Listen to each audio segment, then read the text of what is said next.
اینو بیچاره نو این پرتفتن موندون.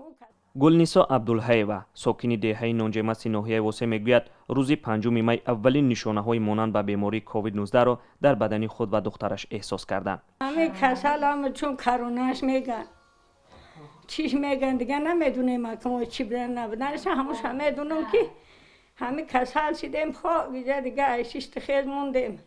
3 فرزند این مادر بیمار طبیبند و در این شب و روز در دوشنبه و بلجوان مریضان گرفتار کرونا ویروس را طبابت میکنند. مادر میگوید آنها نیز در بیمارستان به این مریضی گرفتار شده بیستری هستند.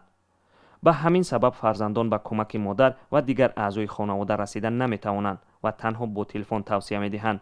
اما از طبیبان محلی شکایت دارند که به دیداربینی و کمک او و خانواده اش نآمده اند و کار آنها را یک دختری با نشانه های این بیماری گرفتارش انجام داده است. هممون خواه به همین 4 کس یاده ای 40-50 شیشه دارو ریختیم. خودمون نه. سنگ احمد قربان و پدر خانواده میگوید بیماری مانند به نشانه های کرونا ویروس را کودکان اویله خیلی آسان و تقریبا ناعیان پشت سر کردند. یک 3 روز روی هم خفام گرفت. اول خیلی خفام گرفت، کم تشت کردم. نه که مرا دراز نگرفت روشیگه. یک 3-4 روز ده امی دارو استفاده بردم انا بهتر شده. سنگ احمد قربان او میگوید برادرش محیب الله 6 روز قبل با نشانه های بیماری کرونا ویروس فوتید و جسدش را سلافنپیچ دفن کردند. اعضای این خانواده میگوید که سبب نآمدن طبیبان در آن است که لباس های محافظتی و لوازمات طبی خوب ندارند.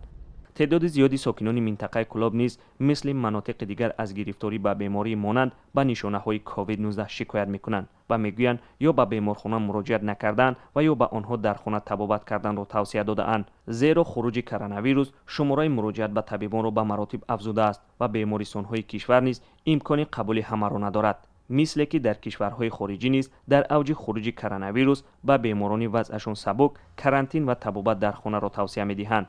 اما در خانواده های 3 فرزند تاجیک کرانتین 1 یا 2 اعضای خانواده تقریبا امکانیت ندارد و رعایت هم نمی شود.